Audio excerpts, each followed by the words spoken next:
historiquement, on va dire les communautés francophones nord-africaines s'installent plutôt au Québec, vu bon, notre histoire commune avec la langue française. Donc, comment vous expliquez ce changement de cap durant les dernières années? Alors absolument, Lamine, la nouvelle tendance de bouger vers des provinces anglophones. Donc, disons qu'il y a eu un changement dans le mindset de l'immigrant francophone qui s'installe au Canada. Historiquement, les francophones avaient tendance de s'installer au Québec.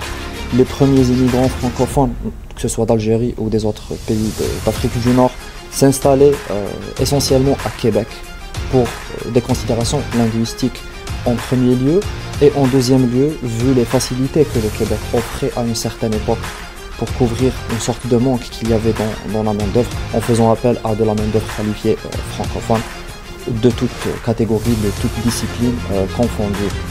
Avec le temps, et cette tendance peut-être a pris place après la mise en place du programme Entrée Express par le gouvernement canadien en 2015, Oui.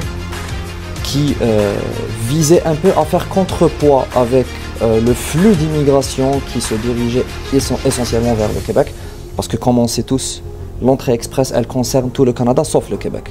Oui, donc ça vise à s'installer essentiellement dans des provinces anglophones.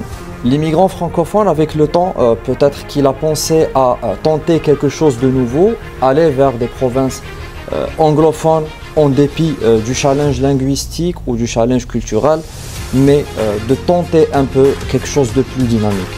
Les derniers temps, on voit beaucoup d'Algériens qui ont la tendance de venir s'installer à Ontario et viser même les grandes métropoles telles que Toronto ou sa région, ou même à Ottawa.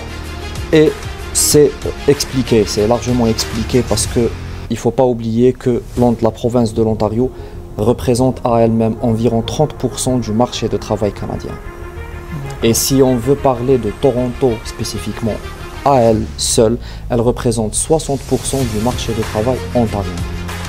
C'est une ville qui est vraiment pleine d'opportunités, c'est une ville qui est vraiment pluriculturelle, c'est une ville là où on trouve des gens de toutes les origines, ce qui facilite, contrairement à ce qu'on peut imaginer en étant loin, ce qui facilite vraiment l'intégration. Parce qu'intégrer dans un milieu là où tout le monde presque est étranger, ça facilite vraiment. Donc dernièrement, et sur mes réseaux sociaux d'ailleurs, je reçois beaucoup de contacts de gens qui s'installent ou qui s'apprêtent à s'installer à la région de Toronto.